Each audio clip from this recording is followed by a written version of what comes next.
Yanis, thank you so much for joining me here at Super Return. We met last summer, and then you told me that you thought we needed better leadership globally over economics and perhaps a different framework altogether. Here we are nearly a year on, and what are your thoughts on that now? Well, we did desperately need that, and we didn't get it. And we're not getting it. You can see that wherever you look at, except perhaps China, where people there seem to know what they're doing. But on both sides of the Atlantic, you have a genuine political coordination failure at the level of macroeconomics and of finance. You have, on the one hand, the President of the United States at the same time boosting magnificently the deficit of the federal government budget deficit, and antagonizing the Chinese, who own a large chunk of US treasuries. In Europe, we have a lot of pressure being applied on the European Central Bank to wind down quantitative easing, while at the same time nothing is going to be replacing it for the purposes of managing properly the repo market, the Italian fragile banks, and fragile banks more generally, the public debt issue that is going to pick up again once QE ends. So yes, we do desperately need the leadership that we're not getting. There's a space there for change. People talk a lot about geopolitics affecting economics, but you see it as the other way around, that economics is what drives so much of what happens in our society, and if there is this void, it can be catastrophic. Well, the two influence one another, but yes, I do believe in the predominance of the economic dimension. Every time humanity in the last 100 years or so has faced a major political crisis, it is because the underlying economic infrastructure generated depression, generated lack of good quality jobs, which then feeds into toxic politics and poisons our democracy. And then, of course, the political failure feeds back into the economic crisis. The world is going through a secular upturn. There is recovery internationally, in Europe as well. But here in Europe, we are failing to take advantage of this. We're wasting a good upturn. And we're not even going to reclaim that which we lost during the depression that followed, while at the same time not utilizing the optimism that a recovery should bring and harnessing it in the service of politics that will give us the institutional resilience and redesign that we need for the next crisis. Where does that come from? Is there a fear of the bubble bursting, and so there's sort of a super cautionary kind of approach? No, I think we have a complete breakdown of political systems. We are in Berlin. We have a country in which everybody is in surplus. Governments are in surplus. The federal government is in surplus. Corporations are in surplus. Huge surplus. You have a current account surplus, a gigantic one, and you have families that have savings. And yet the political establishment is collapsing. You see Angela Merkel weakened beyond belief. The CDU is declining. It's on a downward trajectory. The SPD has effectively committed suicide, or is in the process of doing so. Only the races of the AfD are rising. Now, why is that? Surplus and political crisis? Yes, because surpluses require others to have deficits in order to be sustainable. You can't at the same time lambast those who have deficits while you base your economic model on having surpluses. And this incongruity yields political failures, both in countries like Greece and in countries like Germany. And unless we can have a proper dialogue, a democratic dialogue, and re-establish politics as a source of solutions, as opposed to a source of stagnation, we're going to be in trouble. So you talked there about what economics can do. We're at a massive conference with 2,000 or so delegates from the private equity world. What can industries like that do, and what influence can they have, and are they brave enough to do it? I don't think it's a question of bravery. I think it's a question of what Keynes referred to as animal spirits. Look, let me put it very simply. For your investment to end up being profitable, if it goes into physical capital, into actual good quality jobs, the only way you are going to make money out of such investment is if there is a critical mass of other investors doing the same. Because otherwise there will not be sufficient aggregate demand for the products and services that you will produce through investing.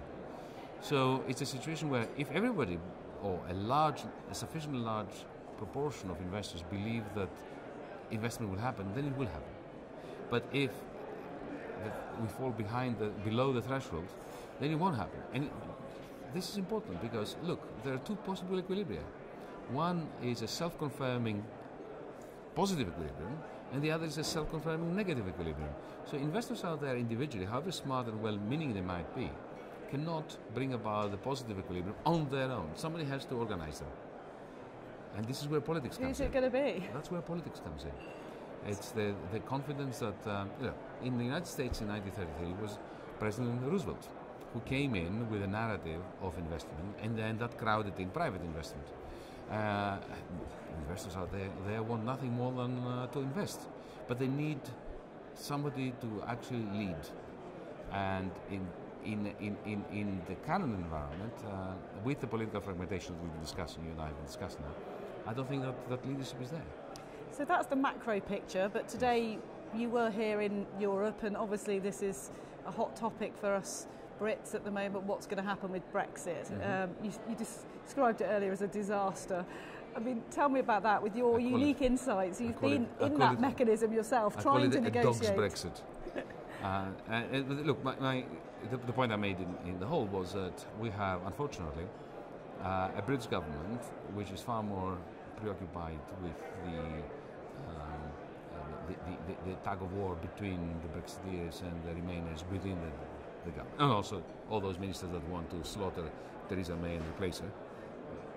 The national interest is very, very low in the list of their priorities, and you have a Brussels technocracy negotiating on behalf of all the rest of the Europeans, and the Brussels bureaucracy would see a mutually advantageous agreement with Britain as their worst nightmare, because they want to punish Britain as a signal to the Spaniards, to the Slovaks, to the Greeks and so on, that if you confront the Brussels, then you get punished. So the result is that everybody loses, except some politicians and bureaucrats. That is a nightmare.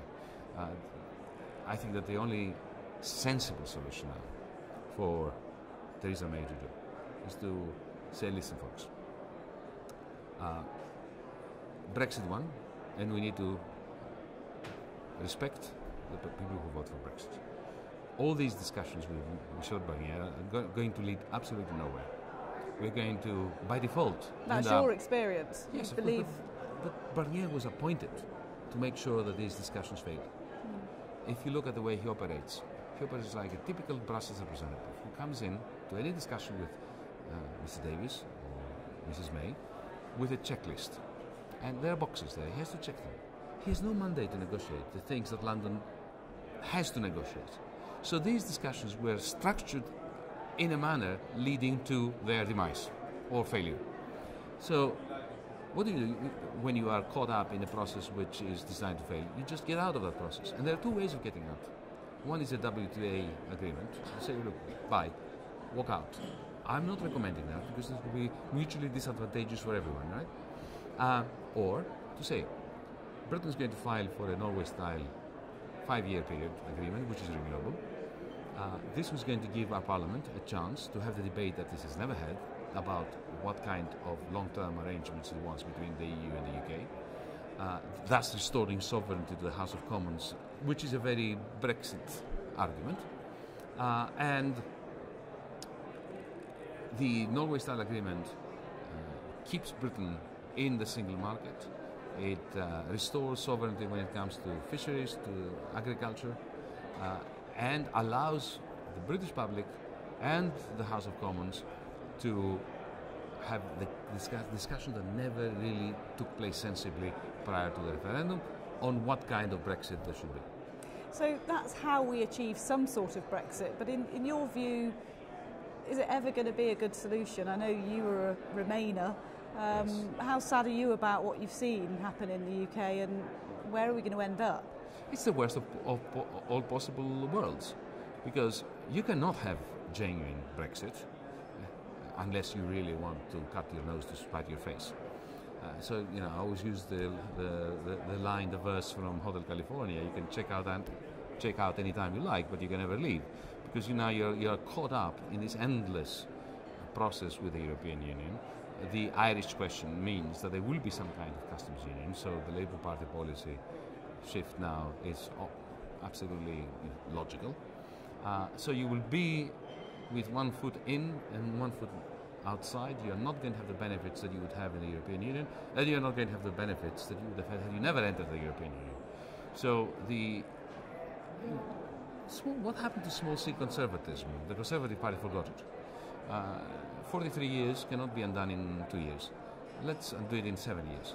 So Brexit means you're stepping out of the European Union, you're staying in the single market, and then within the next 4 or 5 years, the next Parliament will have to make a decision about what you want to do after that. The positive dimension to this from the continental side is suddenly, if Britain does file for such an application for an EEA Norway-style agreement, the German and the French government get very relaxed, because the Chancellor and the President of the Republic of France will say, okay, well, that becomes a problem for our successors. In 7 years, who cares? But isn't the argument then that you detoxify the whole thing? You might detoxify it, but are you just sort of knocking the ball further into the grass, if you like? No, what you're doing is you're doing something small, C, conservative and sensible, which is to say, for 43 years we have entangled ourselves from the European Union. You know, European law is British law. We have supply chains that are running backwards and forwards between Britain and the European Union. You cannot, if you want to be radical and go to a Pol Pot year zero thing, you can, but I don't think this is either Burkean or Tory, even. And it's certainly not consistent with the Labour Party's commitment to a working class that will be the worst hit segment of British society from a hard Brexit. And you give yourself 5 years to undo something that took 43 years to construct. That's not kicking the can down the road. This is simply being sensible. There are a lot of people here wanting to talk to you after your session today. What conversations have you had, and what do you think this industry want to know about where they're going at the moment and what's going to happen next? Well, a one-word answer: investment. How do we organize a pan-European investment program which crowds private investment in a way that is sensible and which channels funding into the projects that Europeans really need? Yanis, it's been fascinating to talk to you, as it always is. Thank you so much for joining me again. It's been very good talking to you. You too. Thank you.